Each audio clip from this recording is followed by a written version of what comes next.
آپ کو پتہ ہے کچھ لوگ، کچھ خواہشات، کچھ چیزیں ہماری زندگی میں کسی نہ کسی مقصد کا، کسی نہ کسی چیز کا ذریعہ بن کے آتی ہیں، اور ہم کہیں نہ کہیں اس ذریعے کی بے ادبی کر رہے ہوتے ہیں۔ اصل میں ہم اس ذریعے کی بے ادبی نہیں کر رہے ہوتے، ہم اللہ کی بے ادبی کر رہے ہوتے ہیں۔ وہ کیسے؟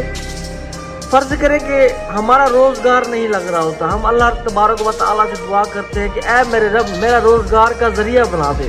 اللہ ہمارا کہیں نہ کہیں کسی نہ کسی جگہ پہ روزگار کا ذریعہ بناتا ہے، ہم وہاں سے روزگار حاصل کر رہے ہوتے ہیں، اپنے بیوی بچوں کا، اہل و عیال کا، گھر کا پیٹ پال رہے ہوتے ہیں۔ اب جب ہمارا پیٹ بھر جاتا ہے نا، تو ہم اس کام کو طنز و مزاح کی نگاہ سے دیکھنا شروع کر دیتے ہیں، چھوڑنے کو دل کرتا ہے اور ٹھٹے مار کے ہم واپس آ جاتے ہیں۔ اب دیکھیں اس چیز کو روزی کا ذریعہ اللہ نے بنایا ہے، اور جب ہم اسے چھوڑ کے آ رہے ہیں، ہم اس کی بے ادبی کر رہے ہیں، رزق کی بے ادبی کر رہے ہیں، تو اصل میں ہم اللہ تبارک و تعالیٰ کی بے ادبی کر رہے ہیں، اس کی رحمت کی، اس کے نور کی، اس کے جلال کی بے ادبی کر رہے ہوتے ہیں۔ یہ تو میں نے آپ کو روزی کے ذریعے کی، وسیلے کی مثال دی ہے نا، جو کہ اللہ نے کسی نہ کسی چیز کو ہمارا روزی کا ذریعہ بنایا ہوتا ہے نا۔ آپ دیکھیں کچھ لوگوں کو اللہ نے ہماری خوشی کا ذریعہ بنایا ہوتا ہے، کچھ لوگوں کو ہمارے نوالے کا ذریعہ بنایا ہوتا ہے کہ وہ ہمیں 1 ٹائم کا 2 ٹائم کا کھانا پرووائڈ کرتے ہیں۔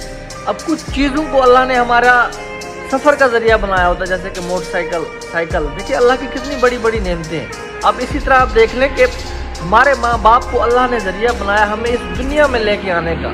اب ہم جب اپنے ماں باپ کی بے ادبی کر رہے ہوتے ہیں، تو اصل میں ہم اللہ کی بے ادبی کر رہے ہوتے ہیں۔ اسی طرح آپ دیکھیں ہمارے اساتذہ کرام ہمیں اس دنیا میں آگے بڑھنے کا ذریعہ بنایا نا ہمارے اللہ نے۔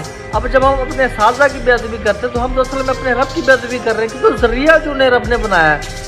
تو دیکھیں یہ تو میں نے چند ایک مثالیں دی ہیں نا، آپ اپنی زندگی میں دیکھیں کہ اللہ نے کن کن چیزوں کو، کن کن لوگوں کو ہماری زندگی کا ذریعہ بنایا، اور ہم کب کہاں کس جگہ اس ذریعے کی بے ادبی کر رہے ہیں۔